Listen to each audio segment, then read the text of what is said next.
Good morning doctors. Nagarjuna naturo care health wellness and research centre से मैं विक्रम सिंह लाहौरी आप लोगों का एक बार फिर से आप लोगों को नमस्कार करता हूँ। और पैरालिसिस की आप लोग बात करना चाह रहे थे, स्ट्रोक की बात करना चाह रहे थे, तो उससे पहले मसल टोन को समझना बहुत ज़्यादा ज़रूरी होता है, क्योंकि जहाँ तक बात है, तो जब तक हम मसल टोन को नहीं समझेंगे, जब तक हम ये नहीं समझेंगे कि मसल को टोन में कैसे लाना है और उनका जो उसकी फिजियोलॉजी क्या है, कहाँ से वो कंडक्ट होता है, कैसे वो मैनेज होता है, तब तक मुझे नहीं लगता कि हम एक पैरालिसिस का एक अच्छा ट्रीटमेंट कर पाएंगे। और किस तरीके से हमें स्टार्टिंग करना चाहिए, किस तरीके से हमें ये समझना चाहिए कि ट्रीटमेंट की शुरुआत कैसे करें, तो उस पर हम बात कर लेते हैं। तो मसल टोन फिजियोलॉजी को हमको समझना है। सबसे पहले तो आप देखते हैं कि simple definition of muscle tone as the resistant to passive stretch is physiologically a complex interlaced networking. तो इसमें क्या होता है कि ये कॉम्प्लेक्स वर्क है जिसके अंदर ब्रेन, स्पाइनल कार्ड और मसल स्पेंडल्स ये आते हैं। अब डिसऑर्डर्स ऑफ मसल टोन जो होता है, तो ये क्या होता है, तो disorder of muscle tone can arise from dysfunction in these pathways and hypertonia या हाइपोटोनिया इसके रूप में ये सामने आ सकते हैं। तो सबसे पहले हमको क्या देखना है हमें देखना है, ध्यान देना है ब्रेन के ऊपर, स्पाइनल कॉर्ड के ऊपर और जो मसल स्पेंडल्स होते हैं इसके ऊपर। तो ये कैसे काम करते हैं और मेडिसिन कैसे निकल के आती है, इस चीज़ पे ध्यान देना सबसे ज़्यादा ज़रूरी है। ठीक है। तो सुप्रा स्पाइनल कंट्रोल सिस्टम का जो डिसफंक्शन होता है वो हाइपरटोनिया को जन्म देता है, जिसके कारण स्टिफनेस या जो मसल स्टिफनेस या मांसपेशी जो हम बोलते हैं उसमें स्टिफनेस आ जाती है, उसमें कठोरता आ जाती है। तो ये किसके होता है, सुप्रा स्पाइनल जो कंट्रोल सिस्टम जो होता है, जो कि पूरी स्पाइनल कॉर्ड आपकी बॉडी को कंट्रोल करके रखती है, तो उसका अगर डिसफंक्शन होता है तो यहाँ पर हाइपरटोनिया आपको हो सकता है, जिसमें कि क्या होता है, स्टिफनेस होती है और जो मसल्स हैं वो कड़ी हो जाती है, कठोर हो जाती हैं। या उसके कारण क्या है कि कहीं कहीं आपने देखना होगा कि मसल्स जो है हम लोग बोलते हैं फड़कने लगी है, इसका मतलब थोड़ा सा उसमें ढीलापन आ जाएगा, या फिर उसी कारण मसल्स फड़कने लगेगी, ढीलापन आ जाएगा उसके अंदर, मसल जो है वो आपकी लटकने लगेगी। तो इस चीज़ को कहते हैं ये हाइपोटोनिया है। तो हाइपरटोनिया जिसमें मसल स्टिफ हो रही है, कड़क हो रही है, और हाइपोटोनिया जिसमें जो मसल है वो क्या हो रही है, ढीली हो रही है। तो ये सारा का सारा जो सबसे मेन यहाँ पे चीज़ आती है वो आती है सुप्रा स्पाइनल कंट्रोल सिस्टम। तो सुप्रा स्पाइनल कंट्रोल सिस्टम को हम आगे समझेंगे, लेकिन अभी हम बिल्कुल मोटा मोटी एक ऐसी चीज़ कर लेते हैं, ऐसी बात कर लेते हैं जिससे कि आप लोगों को समझ में भी आ जाए और लाइन ऑफ ट्रीटमेंट कैसे स्टार्ट करना है, क्या है, वो अपनों को समझ में आ जाए। अब इसके दूसरी ओर क्या होता है, डायस्टोनिया और पैराटोनिया भी मसल टोन की एक असामान्य स्थिति है। अब यहाँ पे आप लोगों को हाइपरटोनिया, हाइपोटोनिया, डायस्टोनिया और पैराटोनिया ये क्या है, ये आप लोग मुझे बताएंगे कमेंट करके कि भाई आप इसके बारे में कितना जानते हैं। अगर नहीं जानते हैं तो मैं आपको आगे बता ही दूंगा। तो दूसरी तरफ डायस्टोनिया और पैराटोनिया जो होता है ये क्या है, ये भी मसल टोन की असामान्य स्थिति है, लेकिन ये किससे रिलेट करता है, ये बेसल गैंग्लिया और थैलियोस सेरेब्रो कॉर्टिकल कनेक्शन के नेटवर्क की शिथिलता के कारण होता है। तो एक जगह आपने देखा स्पाइनल कॉर्ड अहम रोल निभा रही थी दो डिसीज़ में, हाइपरटोनिया हाइपोटोनिया में, और डायस्टोनिया और पैराटोनिया में आप यहाँ देख रहे हैं कि बेसल गैंग्लिया यहाँ पर और सेरेब्रो कॉर्टिकल जो कनेक्शन का जो इनका जो नेटवर्क है वो अगर कम काम करने लगे या इनके जो वर्क्स है ये स्लो हो जाए तो आपको ये डिसीज़ देखने के लिए मिलती हैं। अब नर्व टोन और मसल टोन एक इनपुट और आउटपुट सिस्टम जो है बॉडी का, उसके द्वारा ये नियंत्रित होते हैं। तो ये आपस में चलने वाली एक लगातार और एक दूसरे को कोलैबोरेट करती हैं, एक दूसरे के साथ चलने वाली प्रक्रिया है। इनपुट सिस्टम आउटपुट सिस्टम ये क्या है इसको अभी हम आगे समझ लेंगे। तो क्या होता है कि जो टोन है, जो मसल टोन है, मसल टोन मूल रूप से मोटार कंट्रोल है, और या फिर इसको बोल सकते हैं कि मोटार कंस्ट्रक्ट है। तो टोन को अगर हमको मेन टोन पे, मसल टोन पे वर्क करना है तो यहाँ पे सबसे पहले चीज़ आपको मोटार नर्वस सिस्टम पे पहला ध्यान दे देना है।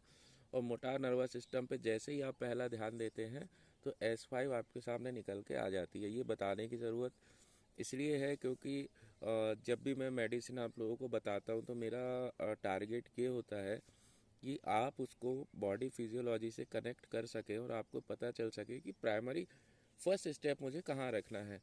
तो जब भी हम मसल टोन की बात करेंगे, जब भी हम पैरालिसिस की बात करेंगे, या जब भी हम स्ट्रोक की बात करेंगे, तो यहाँ पर हमको स्पाइनल कार्ड, उसके बाद हमने बेसल गैंग्लिया, उसके बाद में फिर हमने क्या था सेरेब्लो कॉर्टिकल जो कनेक्शंस है उसकी बात करी। लेकिन जो मेन बेसिक चीज़ यहाँ पे आती है कि मसल टोन मूल रूप से मोटार कंस्ट्रक्ट है या मोटार कंट्रोल्स या मोटार नर्वस सिस्टम के ऊपर हम लोगों को ध्यान देना है।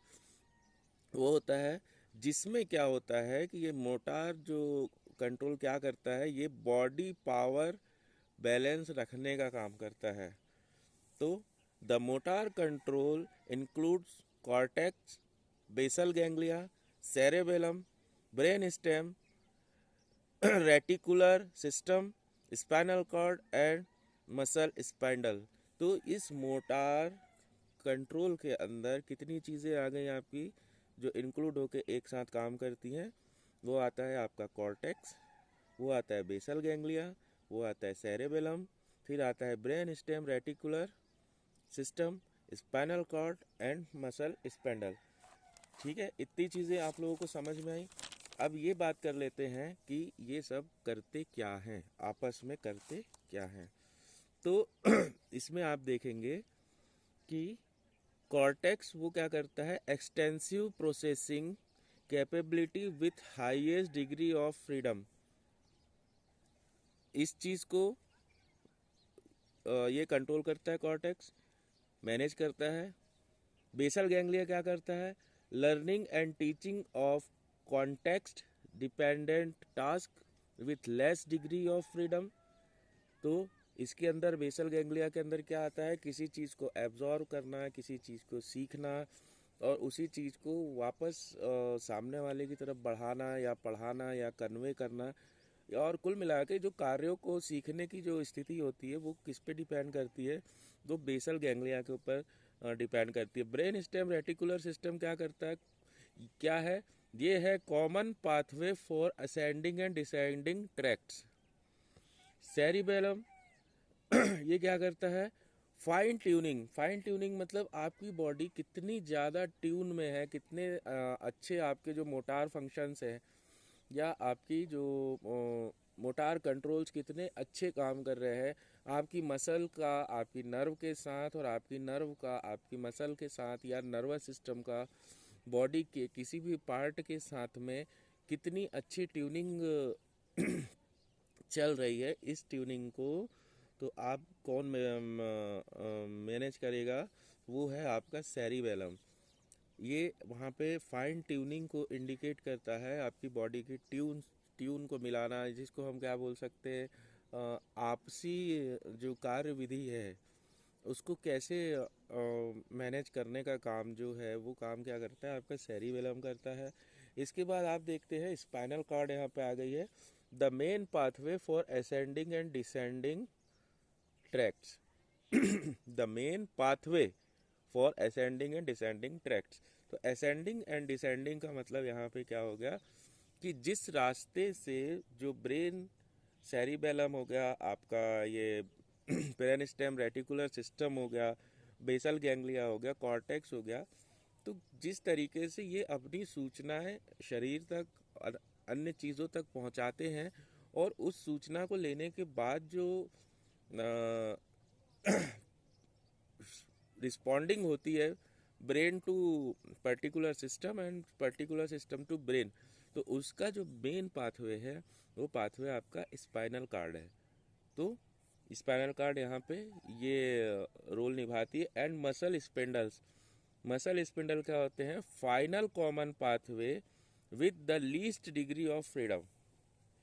तो इन सारी चीज़ों से, तो यहाँ पे आपको कॉर्टेक्स पे ध्यान देना है, बेसल गैंग्लिया पे ध्यान देना है, ब्रेन स्टेम रेटिकुलर सिस्टम पे ध्यान देना है, सेरिबेलम, स्पाइनल कॉर्ड और मसल स्पिंडल पे ध्यान देना है।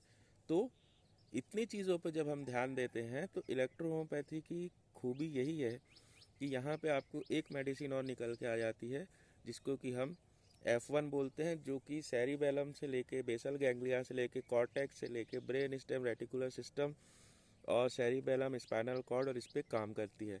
क्योंकि यहाँ पे ब्रेन स्टेम रेटिकुलर सिस्टम की, कॉर्टेक्स और बेसल गैंग्लिया की बात हो रही है, तो यहाँ पर हम सेल रेमेडी को भी अवॉइड नहीं कर सकते हैं। तो जब हम सेल रेमेडी को अवॉइड नहीं कर सकते हैं तो यहाँ पर एक मेडिसिन और आपको आ जाती है कि आप S5 के साथ में C5 का यूज़ कर सकते हैं। C5 ना हो तो आप F1, S5 और C1 का यूज़ कर सकते हैं। तो ये आपकी पहली बेस रेमेडीज निकल के आ गई कि अपनी मसल टोन को भाई मैनेज कैसे करना है, और मसल टोन को मैनेज कौन कौन चीज़ करती है, आपको किस किस चीज़ का ध्यान रखना है। तो वो कहाँ आ गई आपकी, ये इतनी चीज़ों को आपको ध्यान में रखना है। अब एट्रोपी ऑफ मसल से, हाइपरट्रोपी ऑफ मसल से, या फिर आप पैरालिसिस का ट्रीटमेंट करना चालू कर रहे हैं, या आप स्ट्रोक का ट्रीटमेंट करना चालू कर रहे हैं, तो इन चीज़ों के आधार पे सबसे पहले जो आपको निकल के आती है वो आपको इन चीज़ों पे ध्यान रखना ज़रूरी होता है। सो इन दिस रिव्यू, इस पूरी चीज़ों में हमने क्या देखा, वी हैव डिस्कस द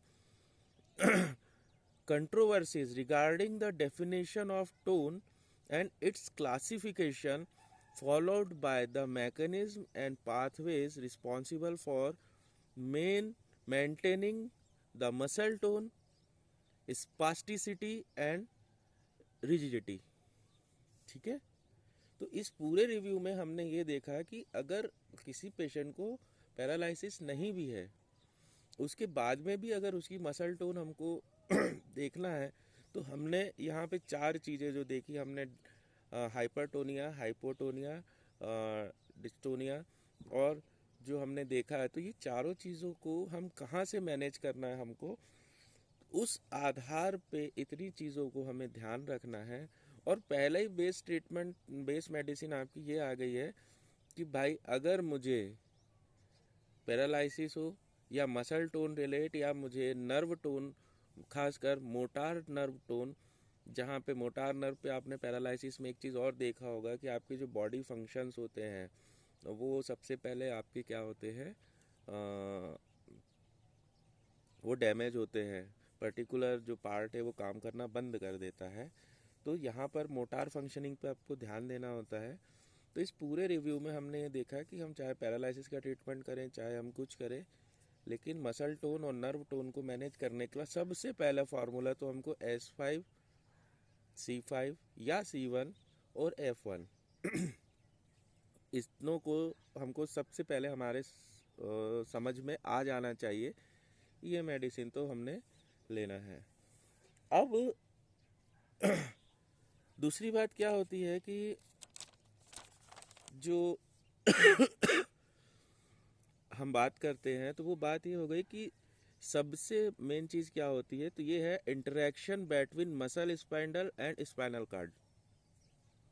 इस चीज़ को समझना है कि ये जो इंटरेक्शन है किसके बीच में, मसल स्पाइंडल और स्पाइनल कॉर्ड के बीच में, तो उसकी 2 लाइन आप लोगों को बता रहा हूँ। बहुत लंबा वीडियो मुझे नहीं खींचना है, इससे ही आपको समझ में आ जाएगा कि हमारा बेसिक ट्रीटमेंट क्या होना चाहिए। तो आप देख रहे हैं सेंसरी फीडबैक, इस लाइन को याद रखें, फिर बोलिएगा नहीं बताया नहीं था। Sensory feedback to spinal cord from the muscle regarding its length and tension is necessary for regulation of muscle tone. Sensory feedback to spinal cord. Sensory feedback की जैसी बात आई तो S5F1 के बाद में आपकी जो सपोर्टिव मेडिसिन निकल के आई, क्योंकि यहाँ पे सेंसरी नर्व की भी बात होगी, सेंसरी नर्व फाइबर की भी बात होगी, एक्सॉन्स की भी बात होगी और न्यूरॉन्स की भी बात होगी। तो S3 और C3 आपकी सेकेंड रेमेडी बन के यहाँ पर निकल आती है।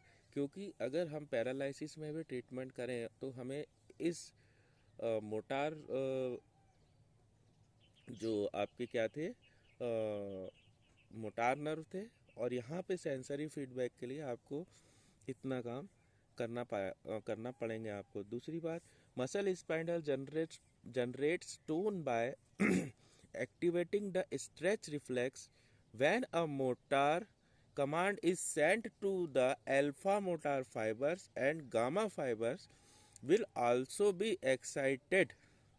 अल्फा गामा को एक्टिवेशन, तो इट मीन्स आपको शुरुआत मोटार नर्व के मेंटेनेंस से करना है, और साथ ही साथ में ये जो सेंसरी फीडबैक्स हैं जो स्पाइनल कॉर्ड के थ्रू चलते हैं, तो इसके लिए आपको सेंसरी नर्व के ऊपर भी काम करना है, जिसके लिए आपके पास S3C3 है। स्पाइनल कॉर्ड की अगर हम बात करें तो एक्सटर्नल एप्लीकेशन से पहले हम उसको टोन पे लाने के लिए वाइट इलेक्ट्रिसिटी का उस पर एक्सटर्नल एप्लीकेशन कर सकते हैं, और बाद में उसके जो मूवमेंट्स है, उसके जो ये सेंसरी जो फीडबैक्स ये देता है, इसको एक्टिवेट करने के लिए हम रेड इलेक्ट्रिसिटी का अल्ट्रेशन पे या फिर अलग अलग हम इसका एक्सटर्नल एप्लीकेशन कर सकते हैं। तो बेस मेडिसिन आ गई S5F1, सपोर्टिव मेडिसिन आ गई S3C3, और इसके बाद में न्यूरॉन्स की बात होती है, एक्सॉन्स की बात होती है। वो जो कन्वे होते हैं एक दूसरे से, जो बॉडी फ्लक्चुएशंस है, वो brain to body and body to brain, इस चीज़ को हमें मेन समझना होता है। तो एक तरीके से देखा जाए तो शुरुआती दौर में ही जितनी बातें अभी तक मैंने बोली हैं, तो पहले मसल टोन को अगर हम समझ गए हैं तो आने वाला वीडियो जब मैं पैरालिसिस के लिए बनाऊंगा तो वो आप लोगों को बहुत जल्दी समझ में आ जाएगा, ऐसा मुझे लगता है। अब आयुर्वेदा के ऊपर चल रहे हम, तो हम वहाँ पे देखते हैं कि इस दोष को देखा जाए, मसल टोन जो भी रिलेट करता है वो, और पैरालिसिस भी वो रिलेट करता है वात से। तो वात दोष में क्या होता है कि सबसे पहली चीज़ है, अगर वात दोष आपको दिख रहा है तो उसको कम करने के लिए हमें क्या है, फिर से हीट प्रोड्यूस करना पड़ेगी। अब हीट प्रोड्यूस करना है बॉडी के अंदर, तब वात दोष का नाश होगा, वात दोष खत्म होगा। ऑलरेडी आप S5 दे रहे हैं, आप बाइल को बढ़ाएंगे, हो सकता है कहीं कहीं पे आपको S2 की ज़रूरत पड़ जाए, लेकिन ऑलरेडी आप S5F1 दे रहे हैं तो वो वात को बढ़ाने का काम करेगा ही करेगा। दूसरी चीज़